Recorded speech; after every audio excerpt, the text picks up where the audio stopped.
It all started with Tony. Yo. Now, I really should have whipped out my phone and taken some video the first time I saw Tony, but I'll just have to help you visualize the scene. A barren aquarium shop, 75% of the tanks broken down, and big red closing down signs everywhere. I'd been on the hunt for an interesting breeding pair of Apistogramma or Crebensis for another tank, and it's a miracle I even spotted Tony cowering at the back of a tank full of various odds and ends. Now, Tony isn't a looker, let's be fair. His body is bent, and he doesn't look like he's been getting his fair share of food. But watching him sadly foraging in the corner of one of the last tanks in this shop, and just a week before the doors closed for good, I just couldn't leave him behind. Especially when I knew I had the perfect tank waiting for him that would hopefully turn Tony's fortunes around.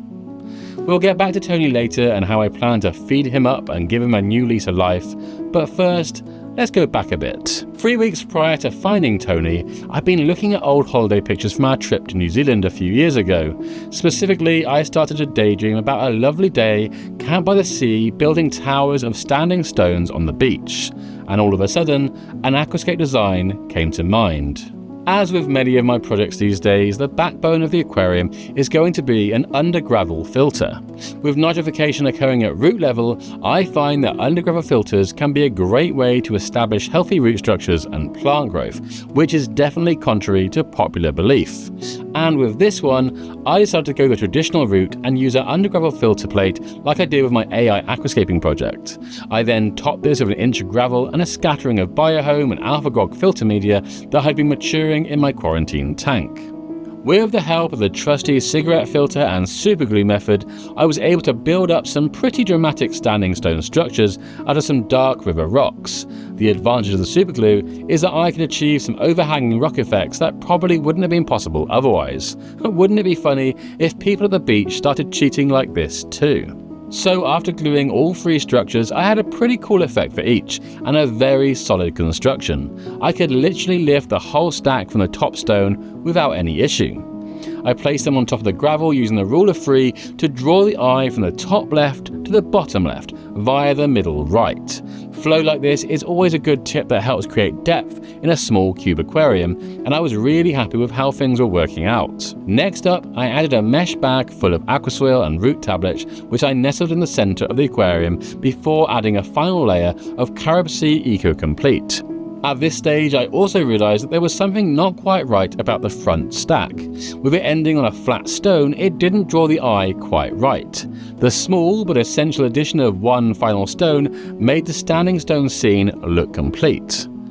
And then it was on to the planting. I glued some phoenix moss on the stone stacks, planted a carpet of Marsilea hirsuta and a background of Ludwigia palustris, Rotala hatra and Rotala wallacei. A few days later, my delayed order of Hydrocotyle Japan arrived to complete the carpet. And for a few weeks, that was it. In moved a few cherry shrimp, snails and an otocinclus. The tank went through its usual cycle of green spot algae and also developed a tiny bit of hair algae on the rocks and the carpet. But day by day, the tank matured, the carpet grew out, and I gave everything a good trim. Until finally, everything was ready for one special inhabitant. And Tony arrived after 3 weeks, looking rather overwhelmed by his new environment. Being a dwarf pea puffer, Tony has a preference for the meatier diet, so I wasn't entirely sure how he would react to living alongside quite a few tasty cherry shrimp that had been establishing themselves quite well. Equally, not all pea puffers get on with other fish, and certainly starting with just one pea puffer is a good idea. However, I wasn't sure if leaving the otocinclus janitor in there was going to cause problems too. So for the first few days I had my nets at the ready, intent on removing any neighbours if a fight broke out. But as it transpired, Tony is a pretty peaceful puffer.